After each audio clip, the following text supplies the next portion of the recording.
All right, this is a test lesson. Hello, hello from Sensei.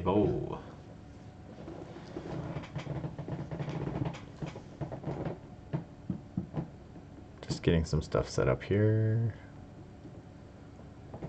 Doo-doo-doo.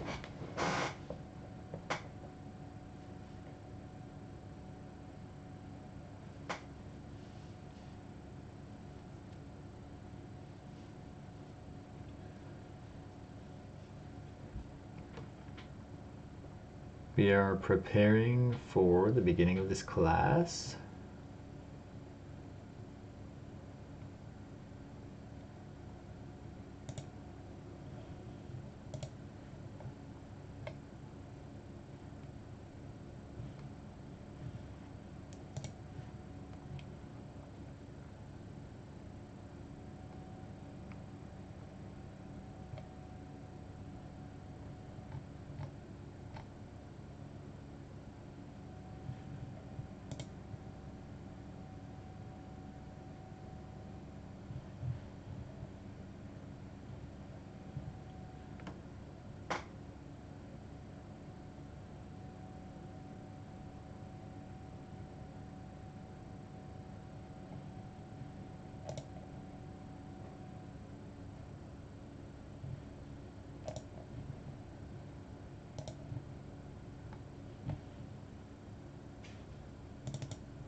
One, two, three.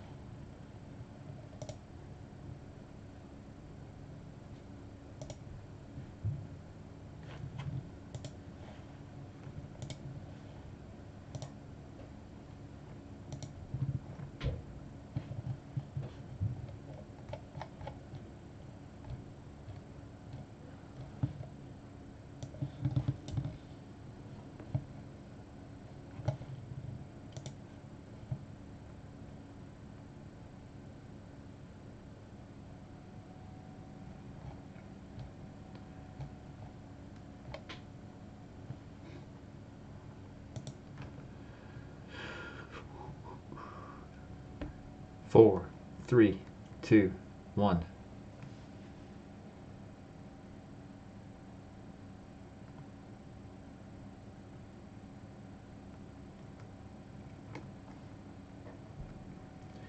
All right. I'm just going to go ahead. Let's begin our Hiragana class. This is Hiragana for Beginners, brought to you by White Rice Sensei here in Sasebo, Japan. And let's see what happened.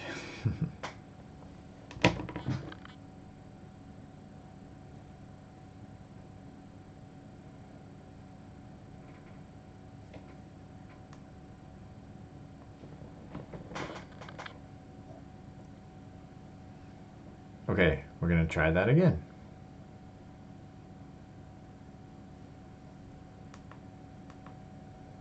Okay, we're going to try that again.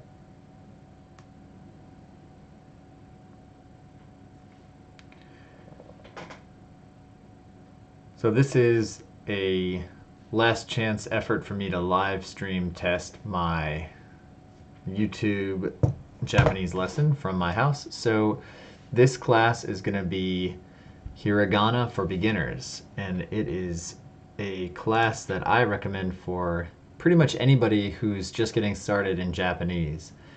And the title of the class is Enough Japanese Hiragana, part of my Enough Japanese series. What is enough Japanese? Well, in my opinion, that's enough for you to get around Japan and feel comfortable in your skin. So let's give it a shot here. I am White Rice Sensei, and this is Hiragana.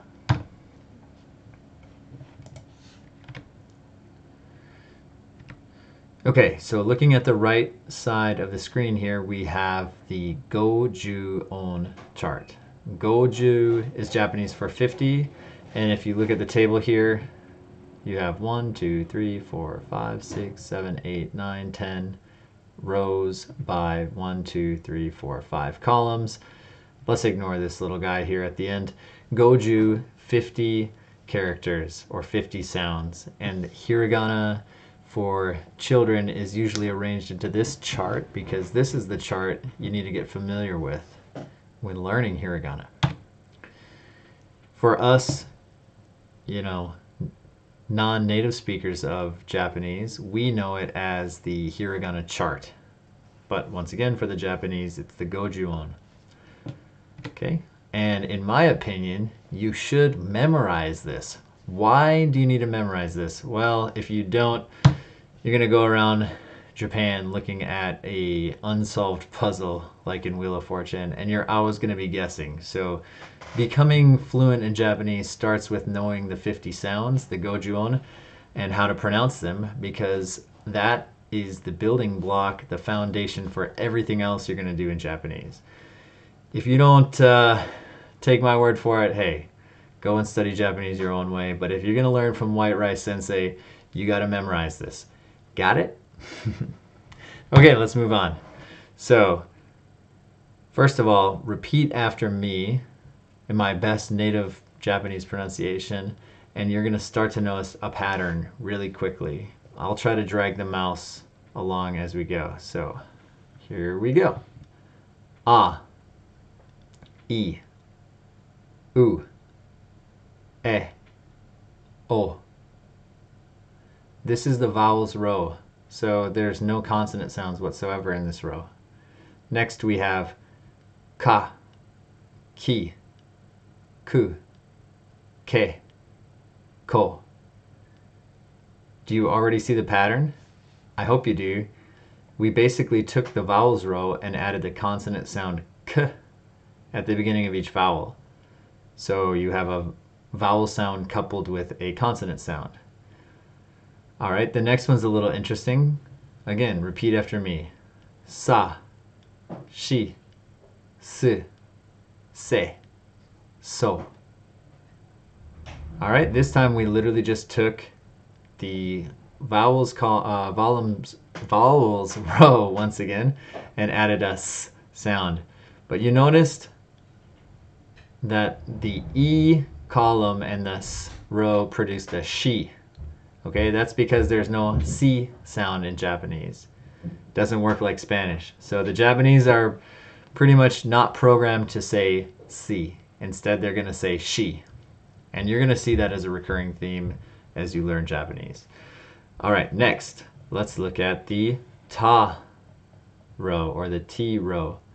Ta, chi, tsu, te, to.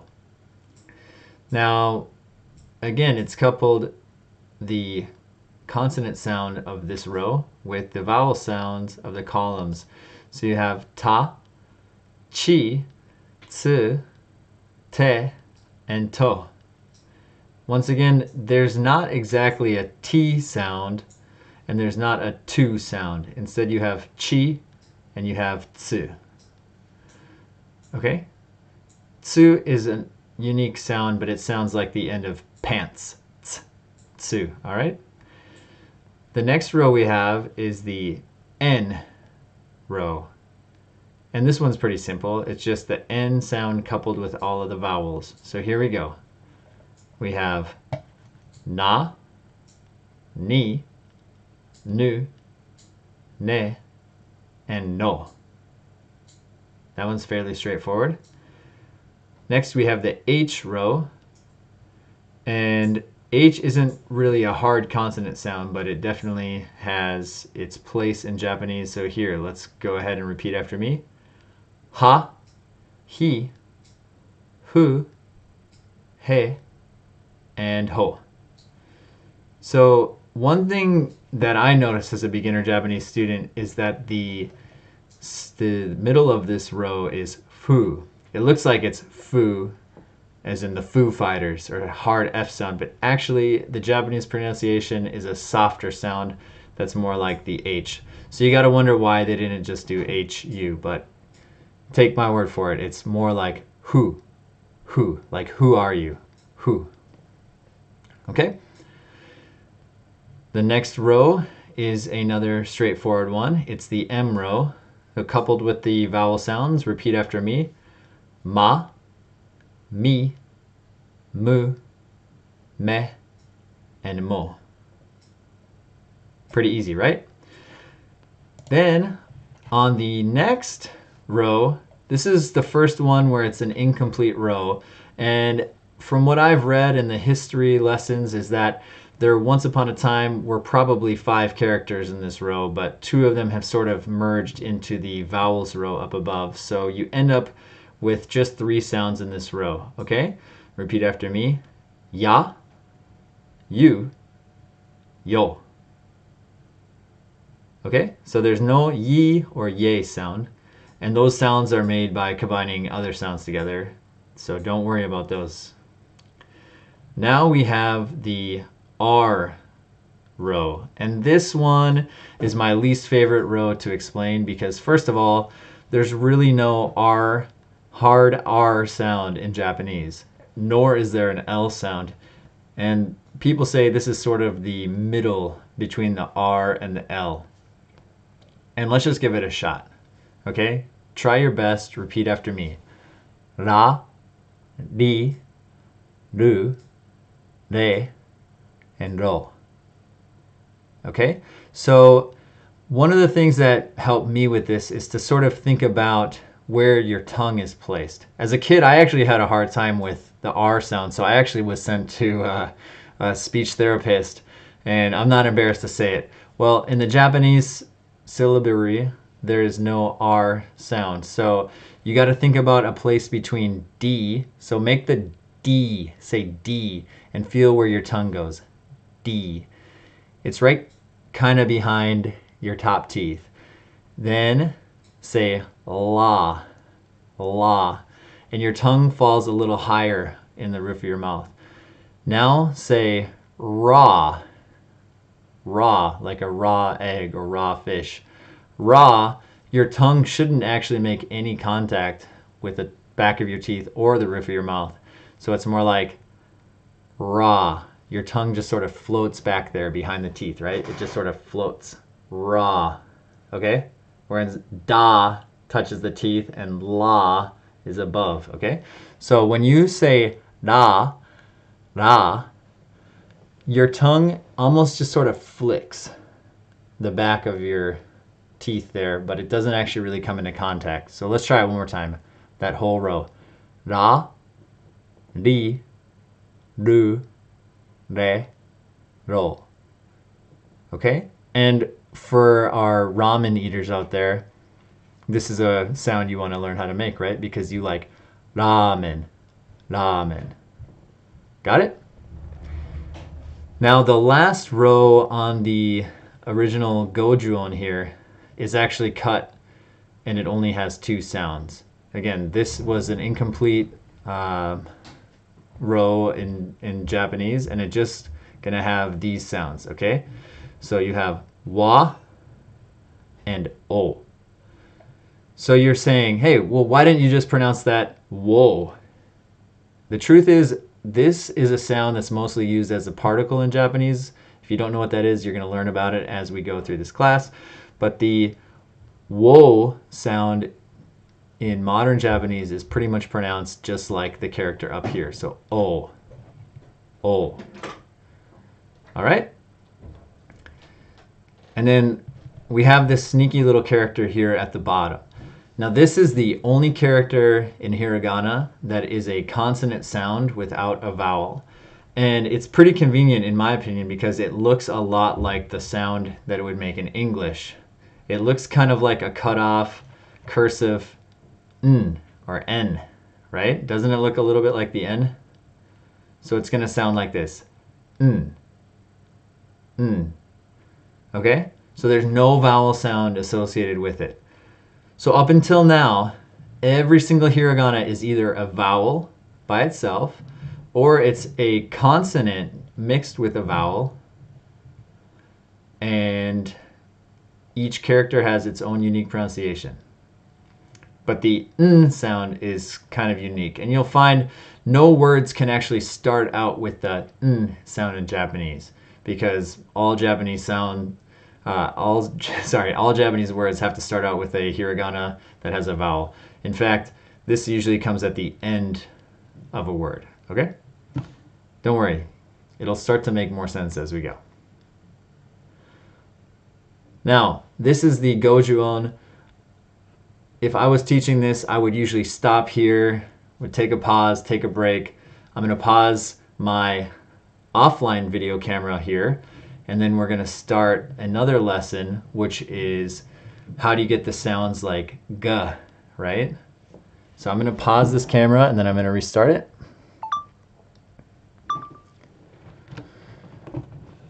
Alrighty, so now let's move on to what I call the hiragana extended chart. So this is lesson 2 of hiragana, and we're just sort of cramming it all into one. And once again, this is just to test my streaming before tomorrow where I do my beginner's class, okay? So if you look at this chart on this slide, it's very reduced from the gojuon, but it does have characters found on the gojuon with just a couple of extra little dashes here, okay? Like you can see here. This is ka, but with some dashes, okay? And this is ha, okay, with a little circle. Well, let's talk about that.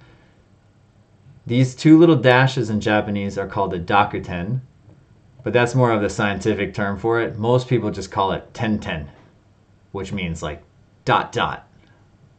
Fair enough?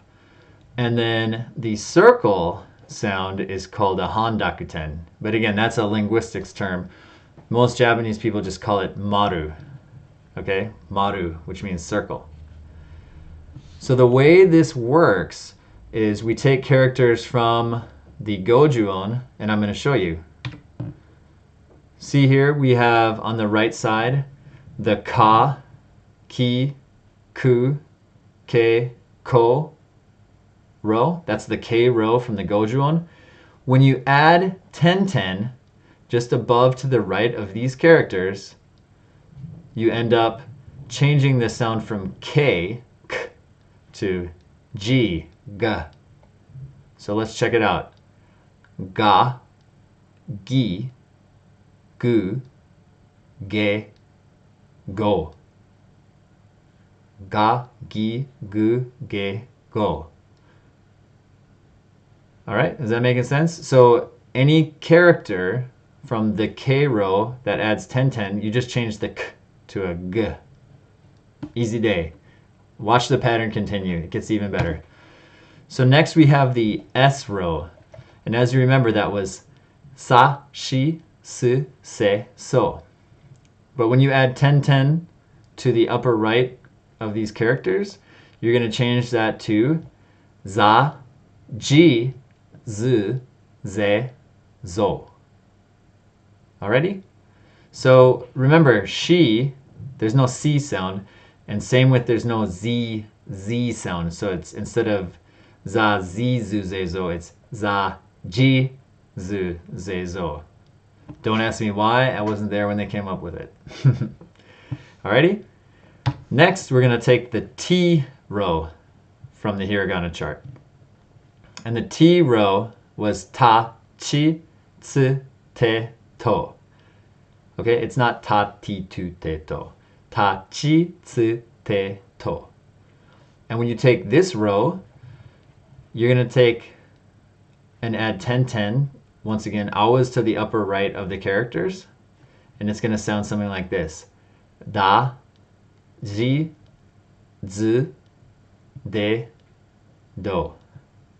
By the way, I don't think I've ever seen this character written ever. Okay, but z is sometimes used.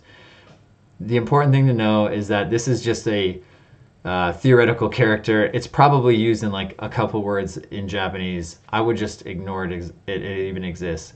But I do want you to, again, focus. There is a G in the Z row, and technically speaking, there's still a G in the D row as well. Okay? Da, Ji, Z, De, Do. Okay, so T changes to D when you add 10-10. Okay, next we have the H row. And this is kind of a unique one and easy to spot because it is the only one, this is the only row that takes the Han Dakuten or the Maru. Okay, that's what we call the circle. So anytime you see a hiragana character with a little circle, you're going to know how to pronounce it. I promise you.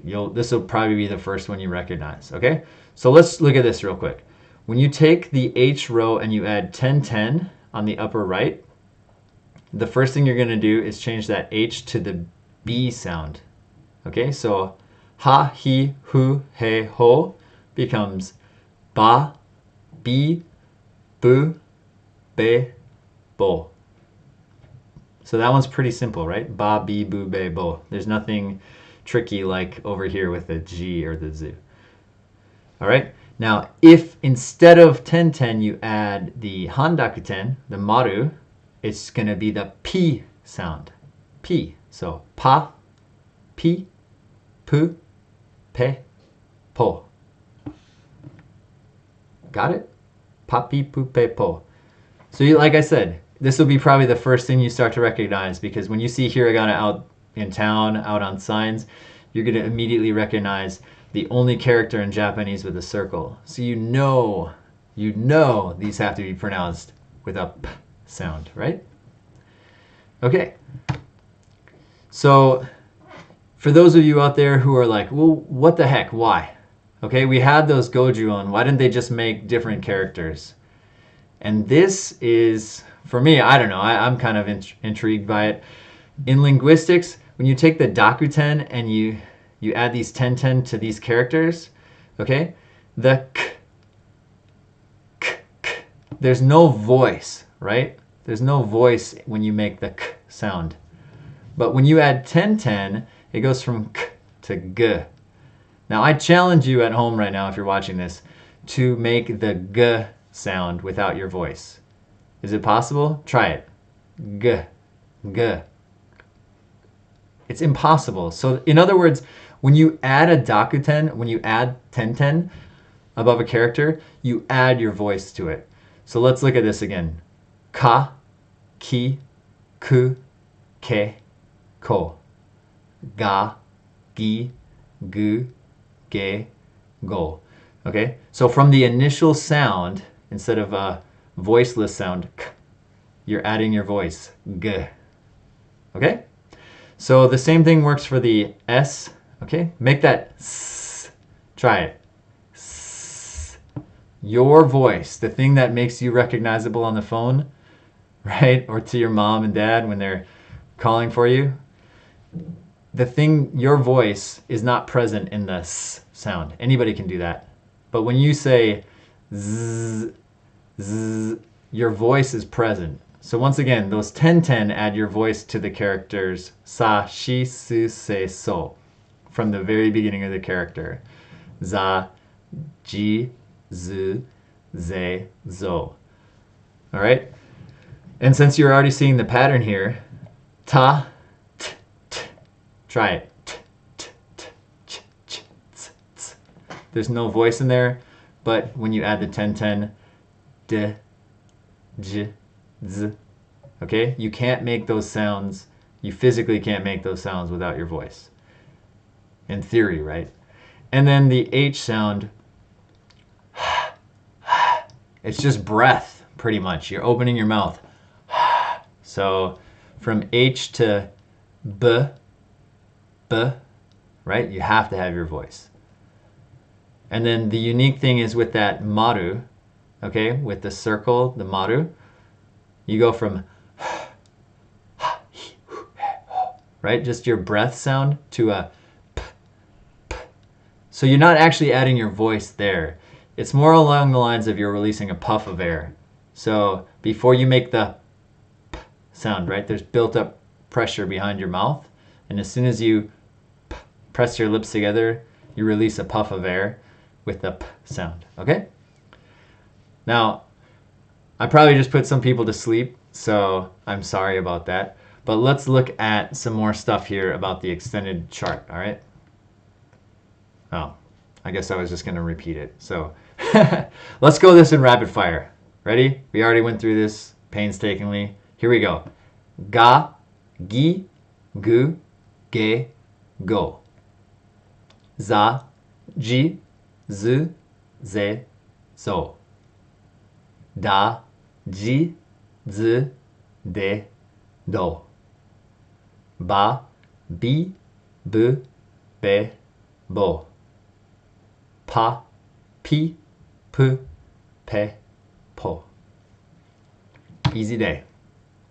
All right. So once again, this is where I would pause the video and we're going to do, we're not done yet. We're going to do a few more characters. So I'm going to quick pause my fixed camera here. All right, and now we're going to start the third video of possible hiragana sounds. And this is the final, I promise, the final video that will explain how to make hiragana pronunciation, okay? Without these characters, you're not going to know how to speak Japanese, so I hope you've watched the first two, and this is the third video of the set. If you haven't watched the other two, go back and watch them. Alrighty? So, let's talk about the Hiragana Combined chart. Alright? So here, you can see I have the Goju-on, at least most of it. Then I have the extended chart with the 10-10s and the maru. But this will combine to make the final Hiragana Combined chart. Let's talk about how that works. You ready?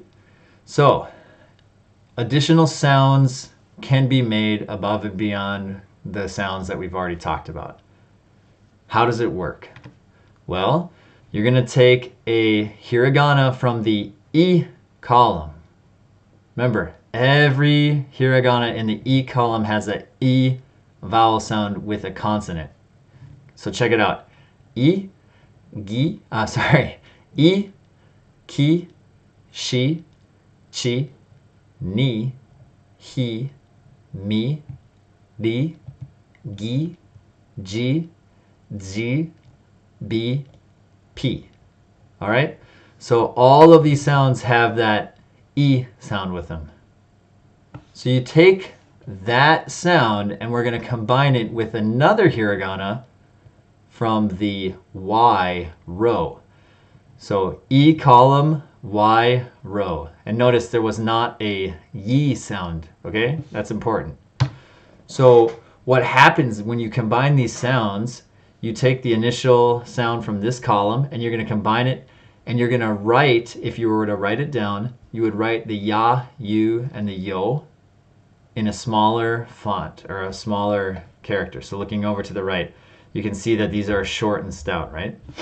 So here's a visual difference. Ya big, ya small. You big, you small. Yo big, yo small. Okay, so this is how you end up getting the kyo sound in Kyoto, Kyoto, or Tokyo, or where I live in Kyushu, okay? None of the sounds we've made so far in the Goju-on or the extended chart would make the kyo or Q, okay? So that's how we end up with this combined chart. This is what it would look like, okay? So if you didn't combine the sounds and if you didn't make the small ya characters or yo, you'd end up like this. Kiyo, kiyo. And as we know, it's not Kyoto, Kyoto, or Kyushu. Actually, Kyushiyu, okay? It sounds crazy when you say that. So the way that Japanese language accommodates for those sounds is you take the, once again, character from the E column and you combine it with the ya ro, and it ends up sounding like this. Kyo, right? Kiyo or kyo. You following? So let's take a look at the first one and put this into practice. Okay, we're going to start with ki. You're going to take ki, and then we're going to just combine ya, you, and yo. So check it out. This one's pretty easy. Kya, kyu, kyo. Right? After I say it, you say it too. Kya, kyu, kyo. Next one is the shi character. Sha, shu, sho. Then we have chi. Cha, chu, cho. We take ni, nya, nyu, nyo. Take the he character. Hya, hyu, hyo. Next we have mi, mya, mu, myo. Okay, and because there is no yi sound, and we can't really combine yi with ya anyway, we're going to skip right on to li. This is probably one of the hardest set of characters to pronounce, okay? So just bear with me. Ria, liu, ryo. There are a lot of words that use these combined sounds, especially liu and ryo. So it'll take practice, but you'll get there. One more time. Ria, liu, ryo. All right, let's call it good for today, no matter how you sounded there. Okay, next we have the gi character, which was from that extended chart. Gya, gyu, gyo. Then we have ja, ju, jo. And that comes from the G sound. All right, I have never seen these exist in any word, so let's just skip it. Next we have the B character. Bya, byu, byo. And last but not least, pya, pyu, pyo, which comes from Pete. Now, the whole point of this exercise is so that you can see the possible sounds that you can make in Japanese. And I'm going to be completely honest with you. These are the sounds that exist in Japanese. Okay? When you take foreign words and you bring them into Japanese, they accommodate for them in all sorts of weird ways, and they use katakana to do that. But these are all the possible Japanese sounds. And you know what's really great about that is that Japanese syllabary, instead of an alphabet like we have where you can take C and it can be K or S, right? Or the Q character can be K, like queen, right? And so can the K. So there's multiple sounds that make the same sound, or multiple characters that make the same sound in English. And there's some characters that have multiple sounds, right? Like U can be unicorn or umbrella. In Japanese, one character, one sound, okay? Except for that really weird G. All right, let's not even care about that. Alrighty?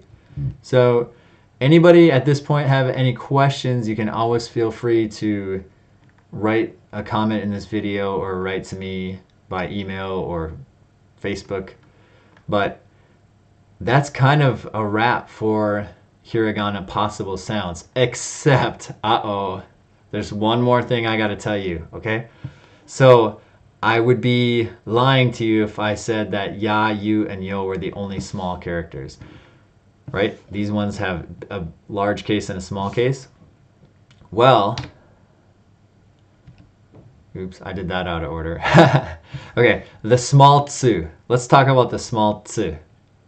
Remember, there is a character that's pronounced tsu, and it's found in the ta, chi, tsu, te, to, the T row, right? And this character is pronounced tsu. But this is a unique character because it can also be large or small, just like ya, you, and yo. And, well, the large character, the large tsu is pronounced tsu. The small tsu, you can already see the size difference between the big and the small, right?